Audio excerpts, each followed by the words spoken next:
আগেকার দিনের বাচ্চাদের নাচ দেখাতে বললে যা করতো ভার্সেস এখনকার দিনের বাচ্চাদের নাচ দেখাতে বললে যা করে। আগেকার দিনে কিরে মানা, শুনলাম নাকি তুই খুব সুন্দর নাচ করতে শিখেছিস। হ্যাঁ মাসি, ওই আর কি একটু আধটু পারি। তা একটু নেচে দেখা। ঠিক আছে, নিচে দেখাচ্ছি, দাঁড়াও।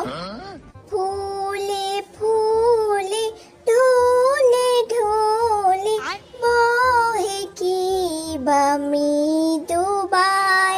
বা বাবা, খুব সুন্দর হয়েছে রে। মাসি আমি এইটুকুনি পারি। ঠিক আছে, খুব ভালো হয়েছে, যা এবার আচ্ছা। গিয়ে পড়াশোনা কর। এখনকার এই দিনে মানা, তুই কি সুন্দর নাচতে জানিস, মাসিকে একটু আমি নাচ দেখা। টাচ পারি না মা।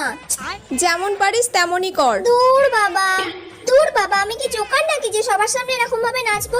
দূর, ভাল লাগে না। আচ্ছা মানা, তুই যেমন পারিস তেমনই নাচ না। তুই কি নাচের প্রোগ্রামে ঠিক যাচ্ছিস আছে। নাকি? নাচতে পারলেই হলো।